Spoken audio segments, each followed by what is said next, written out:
Hello mga kapatid. Uy, si Bato de la Rosa mukhang nagkakasungay na porket highest pointer sa pagkasenador ko sa boto Nako, hindi rin daw siya a-attend ng SONA ni President BBM. Kasi daw ayaw niya makipagplastikan. Hoy, Bato de la Rosa, matagal ka ng plastic. Matagal ka ng plastic. Mulat sa pulpa kay Duterte, naging plastic ka na. At ang pagkatao mo, plastic din, di ba? Kala mo nanggaling ka sa marangyang buhay para magmalaki ka sa tunay na mayayaman? Wow! No? Kahit na mayaman si Marcos kaysa sa'yo, no? Presidente mo yan at nakasama nyo yan. Huwag nang magyabang Bato. Hindi mo mapapagmalakihan si President BBM, no? Hindi man ako makamarcos, pero sa totoo lang, hindi mo malulugaran ang lugar ng mga Marcos, no? Huwag ka masyadong mayabang kasi hindi bagay sa'yo Hindi ka lang kasi mayabang, sinungaling ka pa. Sasabihin mo ayaw mo makipagplastikan kaya ayaw mong umattend sa SONA. Bakit? Palagay nyo ba hindi matutuloy ang SONA kung kayo hindi a-attend?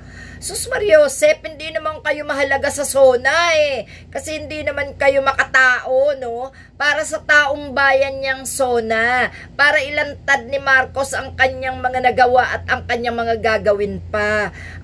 Harapin mo yung darating na warrant of arrest ng ICC. Kasi balita ko, parating na. Unang-una na kayong tatlo, Bongo, ikaw at si Sara Liu. Yang inyong tropa na yan, hindi pwedeng magmalaki yan sa administrasyon ngayon. Kasi kayo yung may pinakamasamang nagawa sa Pilipinas, no? At yang sinasabi ni Cayetano na dapat daw i-warrant of arrest na lang i-house arrest na lang si matandang Duterte. I-house arrest, na warrant of arrest na nga. Nasa dahig na. Paano pa i-house arrest yan? Magpapile siya ng para i-house arrest na lang si Cayetano, nawawala ka na ba sa utak mo? Hindi dokumento lang ang pagkakasala ni tatay nyo, no? Ni Berdugong Digong. Hindi yan dokumento lang na pineke or no? Buhay ng mamamayang Pilipino ang kinitil ni Rodrigo Duterte. Isang tambak na buhay ng mga Pilipino, no? Kayo, wala kayong puro pagtatanggol kayo sa mga demonyo, no? Sa mga naglugso sa bansang Pilipinas. Kayo yung mga walang kakwenta-kwentang senador na hindi na dapat mauupo kahit kailan, dapat mawala na kayo sa politika. Kayo yung mga walang kwenta, no? Cayetano, wag ka mangarap, no? Isa ka pa, hindi nyo na ba talaga kayang pigilan ang paglalantad ni Sara Duterte kung sakaling kalabanin nyo sila? Takot na takot kayo, no? Ang dami nyong natatakot kay Sara Duterte. Ang taong bayan hindi natatakot sa mga Duterte, no? Yan nga yung yan nga yung pangarap ng mga Pilipino yung magkabulgara na lahat ng magnanakaw sa bansang Pilipinas. Ninanakaw ang yaman mula sa bulsa ng mamamayan, no? Dapat kaming mga mamamayan na humihiga sa pera kung hindi na uso yung mga lintik na mga tax na kung ano-anong binabayaran, kung ano-anong mga pinamahal ninyo, mga papeles na hindi naman talagang sagarang kailangan kamahal-mahal ayusin, no? Lahat minahalan nyo ang presyo para ang taong bayan ang magdusa sa kagagastos, sa kababayad, no? Pahirapan pa sa pagkuha. Kayo, ninanakaw nyo lang yung pera na yan namin, no? kayo, wala kayo no? Lahat kayo dyan na nasa gobyerno, lahat kayo dyan, sangkot kayo sa mga pagnanakaw ng pera ng bayan. Kaya kayo takot na ilantad ng kapwa nyo magnanakaw, no? Takot na takot kayo, no? Kay Sara Duterte. Kaya lahat ng paraan ginagawa nyong pagtulong sa mga Duterte, no? House arrest si Rodrigo Duterte, na warrant of arrest na nga, Eto si Cayetano na nga nananaginip ng gising Cayetano, kung ikaw ay nangako ng 10,000 sa mga tao at di mo natupad, yan pa kayang house arrest mo ang matupad? Kakahiya ka, no? At ikaw naman, Bato de la Rosa, hindi ka kailangan sa SONA, wala ka namang naiintindihan, ano? Pare-pareho nila Robin Padilla, walang naiintindihan. Kaya hindi na talaga kayo dapat manood ng SONA. Ano ba pagkakaintindi mo sa SONA? Para ba sa inyong mga senador yan?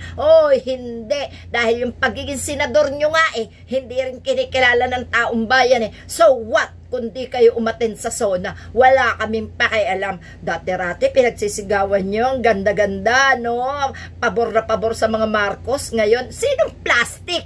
Ngayon, isinusukan nyo ang Marcos. Di kayo ang plastic. Dahil si Marcos hindi naman nagsalita ng laban sa inyo di kayo ang plastic.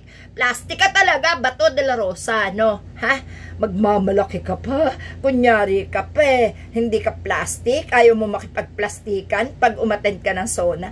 Hindi kayo imbitado, no? Hindi para sa inyong SONA, para sa mamamayang Pilipino yan. Ilalantad lang ni Marcos ang lahat ng kanyang nagawa at mga gagawin pa. Kaya tigil-tigilan mo, hindi kayo kawalan. Ilang piraso lang ba kayo? Ilang ulo lang ba kayo dyan? Mga, sumasamba kay Rodrigo Duterte kung kaya't kinakalaban nyo si Marcos. Nakaw!